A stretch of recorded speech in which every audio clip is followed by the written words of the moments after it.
दोस्तों आजकल आप जहां भी देखेंगे सिर्फ टाटा कैपिटल के आईपीओ के बारे में बातें हो रही हैं। यही नहीं दोस्तों, अगर इस पूरे आप वीक को देखेंगे, स्पेशली अगर स्टार्टिंग के 1 अक्टूबर से लेकर 10 अक्टूबर तक के दिन को देखेंगे, तो ये जो 10 दिन है वो आईपीओ मार्केट के सबसे बड़े दिन भी हो सकते हैं। यानी कि अगर आप देखें जो पिछला सबसे बड़ा आईपीओ था Hyundai मोटर्स का, अगर आप सिर्फ टाटा कैपिटल और एलजी इलेक्ट्रॉनिक्स को ऐड कर देंगे इनका इश्यू साइज, तो लगभग वो Hyundai मोटर्स के बराबर हो जाते हैं। और फिर बाकी अगर आईपीओ को आप ऐड करेंगे तो ऑब्वियसली दोस्तों ये अब तक के इतिहास के सबसे बड़े आईपीओ मार्केट के दिन हो सकते हैं। यानी इतनी लिक्विडिटी इन आईपीओ में जाने वाली है। अब ऑब्वियसली दोस्तों आजकल आईपीओ ओवर सब्सक्राइब आराम से हो ही जाते हैं, तो मैं मान के चल रहा हूं कि अगर सब आईपीओ ओवर सब्सक्राइब हो जाते हैं तो ऑब्वियसली बहुत सारी लिक्विडिटी इन स्टॉक्स में जाने वाली है आने वाले कुछ 3 से 4 दिनों में दोस्तों। तो ऑब्वियसली अब हम बात करेंगे दोस्तों इसमें टाटा कैपिटल के बारे में।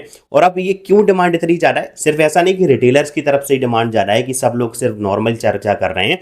स्पेशली अगर आप देखें भैया, तो चाहे फंड हाउस हो, चाहे क्रेडिट एजेंसीज हो, चाहे ग्लोबल एजेंसीज हो, या फिर अगर बात करें दोस्तों इंश्योरेंस कंपनी हो या एलआईसी जैसी कंपनी हो, यानी इंश्योरेंस सेक्टर की जाइंट हो, सब में टाटा कैपिटल की डिमांड बहुत ज़्यादा है। और मैं ऐसा क्यों कह रहा हूँ आइए आपको समझाते हैं इस वीडियो में। तो वीडियो सही लगे तो लाइक जरूर कर देना, चैनल को सब्सक्राइब जरूर कर देना भाई, क्योंकि बहुत मेहनत लगती है इन सब वीडियो को बनाने में। और ऑब्वियसली आपके लिए अनबाइज्ड कंटेंट दोस्तों मैं लेकर आता हूँ, तो सब्सक्राइब जरूर कर दो।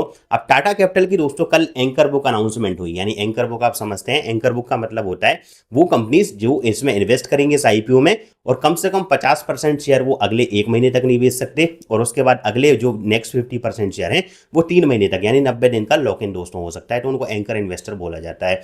अब एंकर बुक अनाउंसमेंट में अगर आप नाम देखेंगे, तो अगर आप कंपेयर करेंगे और कोई दोस्तों आईपीओ से, तो अब उनका एंकर बुक जब देखते हैं तो 2 से 3 पेजेस में वो समराइज हो जाता है।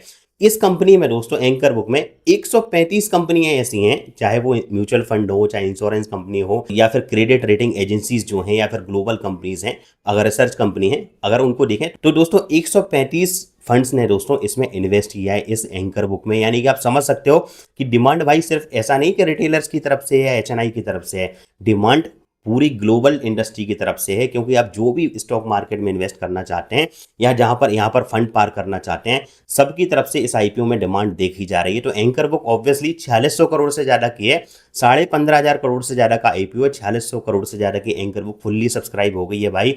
अब इस ऑब्वियसली आप जब हो सकता है आपने ये न्यूज़ सुनी हो, लेकिन ऐसा नहीं है कि इसमें सारी आपको पॉजिटिव चीज़ें ही दिखाई दे रही हैं। अब मेरा काम है दोस्तों एज अ यूट्यूबर आपके सामने सही फैक्ट्स को भी रखना। तो जो मुझे कमी लगती है, हालांकि मैं पहले क्लियर कर दूँ भाई कि मैं कोई सेबी रजिस्टर्ड रिसर्च एनालिसिस नहीं हूँ, लेकिन फिर भी जो मेरी पर्सनल फाइंडिंग्स हैं, यानी जो एजुकेशनल पर्पस के लिए, वो मैं आपसे डिस्कस करना चाहूँगा। तो अगर इस आईपीओ में अगर आप देखें एंकर बुक में, तो सब्सक्राइब फुल्ली हो गई, इसमें कोई डाउट नहीं है। इनके सबसे बड़े इन्वेस्टर हैं इस एंकर बुक के दोस्तों एलआईसी, एक जाइंट कंपनी है। और एक और ऐसी कंपनी जिसका अगर आईपीओ देखें जब आया था तो सबसे बड़ा आईपीओ बन चुका था वो आईपीओ इतिहास का। हालांकि आईपीओ सब्सक्रिप्शन वगैरह ठीक ठाक रहे थे और लिस्टिंग पर कुछ उतना ज्यादा अट्रैक्टिव रिटर्न दिए नहीं थे, तो एलआईसी का आईपीओ अगर आप देखें तो फ्लैट रहा था। एलआईसी ने दोस्तों टाटा कैपिटल में इन्वेस्ट किए 2,14,72,386 शेयर्स, और इनकी कट ऑफ प्राइस ऑब्वियसली अपर प्राइस बैंड है जो कि 326 रुपए है। यानी कि अगर आप देखें तो टोटल एंकर बुक का लगभग 15% से ज्यादा हिस्सा एलआईसी ने ही परचेज किया है, यानी एलआईसी ने सब्सक्राइब किया। और इसका जो फंड वैल्यू है वो लगभग 700 करोड़ की है। यानी कि आप समझ सकते हो कि एलआईसी को कितना ज्यादा ट्रस्ट है टाटा के नाम पर, टाटा कैपिटल के नाम पर, कि आप समझ सकते हो 700 करोड़ के आसपास का इन्वेस्टमेंट है। इतना ज्यादा तो भैया अगर जो पिछले आईपीओ भी आप देखेंगे ना, तो इससे छोटे आईपीओ आते हैं जितना एलआईसी ने सिर्फ इन्वेस्ट किया है टाटा कैपिटल में। यानी एंकर बुक का 15% 700 करोड़ के आसपास भाई छोटा अमाउंट नहीं है, यानी सबसे ज्यादा इन्वेस्टमेंट आया है एलआईसी की तरफ से।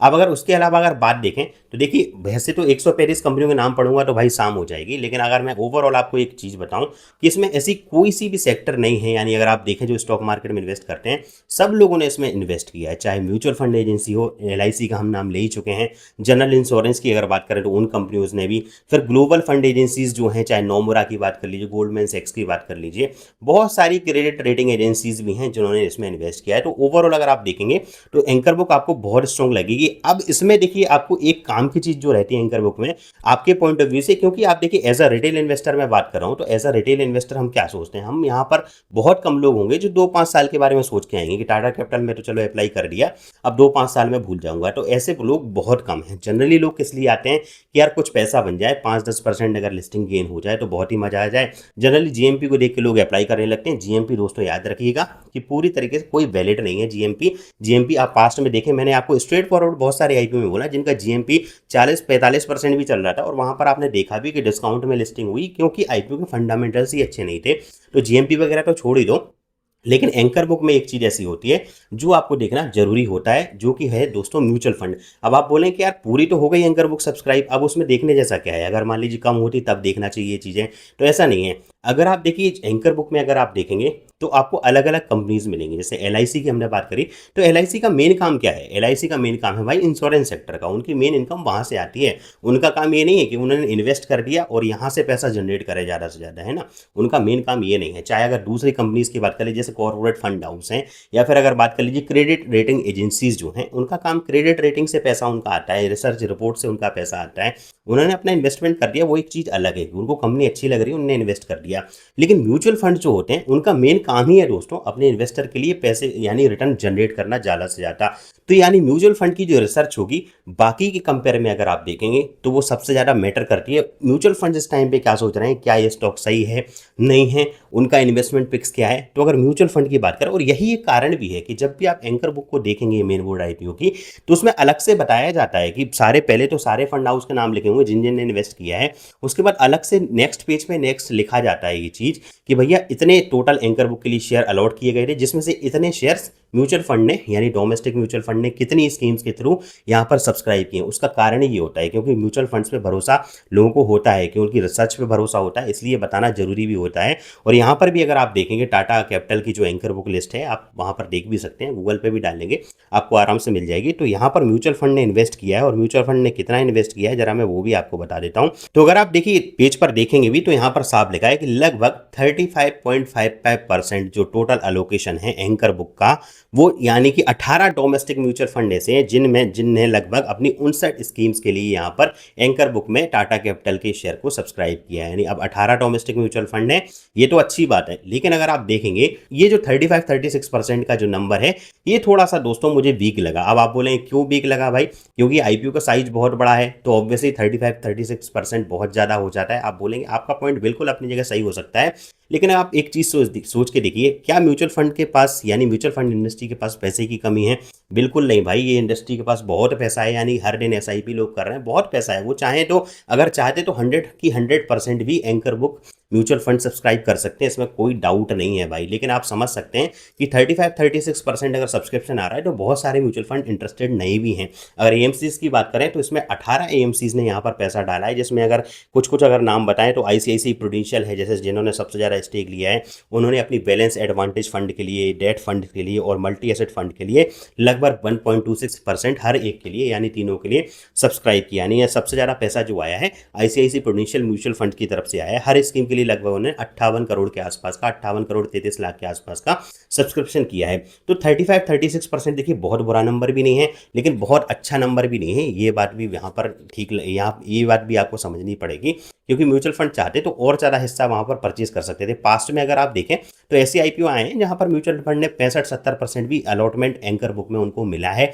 तो अगर आप स्पेशली देखें तो 35% ना तो बहुत खराब नंबर है ना कि बहुत अच्छा नंबर है। इसका मतलब ये है कि जनरली जो लोग एक्सपेक्ट करते हैं, क्योंकि म्यूचुअल फंड एक स्ट्रेटजी हो सकता है, कोई फंड हाउस ऐसा हो प्राइवेट जिसका ऑब्वियसली जो एंकर बुक में इन्वेस्ट कर सकता हो, वो सिर्फ लिस्टिंग के पर्पज से, या हो सकता है 15-20 दिन में शेयर बेच के निकल जाए। लेकिन म्यूचुअल फंड की भाई कुछ स्ट्रेटजी होती है, अगर वो कहीं इन्वेस्ट कर रहे हैं तो उनका टाइम पीरियड ऐसा मान के चला जा सकता है। हालांकि कोई इसकी भी गारंटी नहीं है, अगर वो चाहें तो क्यूआईबी पोर्शन में अभी आके बाई कर सकते हैं। तो जरूरी नहीं कि एंकर बुक में ही उनको करना हो, लेकिन फिर भी एंकर बुक को देखकर वैसे तो बहुत स्ट्रॉन्ग बुक है, लेकिन फिर भी mutual fund point of view से देखेंगे तो बहुत ज़्यादा स्ट्रॉन्ग एंकर बुक यहाँ पर मुझे पर्टिकुलरली अगर देखें तो नज़र नहीं आ रही है। बाकी आपके अपने विचार हो सकते हैं दोस्तों, लेकिन ऐसा मैं आपको अगर बताऊं, ये मेरी सिर्फ पर्सनल रिसर्च है, कोई ऐसा नियम कानून नहीं है, ना मैं सेबी रजिस्टर्ड एडवाइजर हूँ। पहले ही मैं बता देता हूँ ये चीज़, तो आपके अपने व्यू हैं दोस्तों। बाकी अगर जीएमपी की देखें तो जीएमपी तो यार बहुत फ्लैट चल रहा है। इवन जब से आईपीओ अनाउंसमेंट हुई उसके बाद डाउन आ गया, अभी कुछ 4-5% के आसपास जीएमपी चल रहा था। लेकिन जीएमपी पर भरोसा करना बिल्कुल बेकार है, जीएमपी का कोई मतलब नहीं होता। बाकी अगर फंडामेंटल्स देखेंगे कंपनी के तो बहुत बढ़िया है, इसमें कोई डाउट नहीं है। रिजल्ट भी देखेंगे, कंपनी के रिजल्ट अच्छे हैं। बहुत सारे लोगों को ये डाउट है कि सिर्फ प्रॉफिट अगर देखेंगे तो पिछले साल से इस परसेंट में सिर्फ 10% का इंक्रीमेंट हुआ है। लेकिन भाई मेरे, ये अगर एब्सोल्यूट वैल्यू में देखेंगे, कंपनी का मार्केट कैपिटलाइजेशन 1 लाख करोड़ से ज़्यादा का है। तो इतनी बड़ी जब कंपनी बन जाती है तो 10% भी फिर बहुत ज़्यादा हो जाता है। कुछ लोगों को डाउट ये था कि भाई इसमें डेट अगर देखें यानी कर्जा देखें, टोटल बोरोइंग्स देखें तो वो 2 लाख करोड़ से ऊपर की हैं। तो एनबीएफसी का जो भी बिजनेस होगा, आप ये नहीं कोई दूसरी कंपनी भी उठा के देखेंगे, आखिर एनबीएफसी देखिए लोन आपको दे कैसे रही है। आप पर्सनल लोन ले लो, बिजनेस लोन ले लो, कॉर्पोरेट लोन ले लो, जो भी लोन लेना है ले लो, वो कंपनी पैसा देगी कैसे आपको? कहीं ना कहीं से वो भी तो ले रही होगी ना पैसा। ऐसा तो है नहीं घर में पैसा बना रहे होंगे टाटा कैपिटल वाले। तो अब उन्होंने मान लीजिए आरबीआई या किसी बैंक से लोन लिया है, अब मान लीजिए उनको 7-8% में मिला, उनने आपको 13% में दे दिया किसी को, तो 5-6% का जो है वो मार्जिन, वही इनका प्रॉफिट भी होता है। और स्पेशली अगर आप देखें तो सीधी सी बात है, इस बिजनेस में बोरोइंग्स ज़्यादा होंगी, सिर्फ टाटा कैपिटल की नहीं, दूसरी आप अगर एनबीएफसी को देखेंगे तो उन पर भी बोरोइंग्स ज़्यादा होंगी। और सीधी सी बात है यार, उसमें वो कहाँ से लाएंगे पैसा? इसीलिए इन कंपनियों का डेट टू इक्विटी रेशियो भी आपको काफ़ी हाई देखने को मिलेगा। तो वहाँ पर वैसी कोई प्रॉब्लम है नहीं दोस्तों। अब ये आईपीओ क्लोज होने वाला है 8 तारीख को, और अगर बात करें तो अगले ही दिन क्लोज होने वाला है 9 तारीख को एलजी इलेक्ट्रॉनिक्स का आईपीओ। तो याद रखिएगा। अब ऑब्वियसली अगर आपके पास लिमिटेड पैसा है तो आप सोच रहे हो किस में अप्लाई करूं, क्योंकि एलजी इलेक्ट्रॉनिक्स का जीएमपी थोड़ा आपको अट्रैक्टिव दिख रहा होगा। तो ऐसा नहीं करना है भाई मेरे। तो 7-8 तारीख तक वेट करिएगा, एक बार एलजी इलेक्ट्रॉनिक्स की भी एंकर बुक आ जाए, बाकी सारी चीज़ें रिसर्च करके फिर मैं आपके सामने अपना पॉइंट रखूंगा कि क्या करना चाहिए हमें पर्टिकुलरली। और बाकी देखिए याद रखिएगा, फिर से मैं बोल रहा हूँ कि आपको अपने हिसाब से डिसीजन बनाना है, जो भी आप करें। बस मैं आपके सामने जो फैक्ट्स हैं वो रखूंगा दोस्तों। तो चलिए, वीडियो सही लगा है तो लाइक कर दीजिएगा, चैनल को सब्सक्राइब कर दीजिएगा दोस्तों।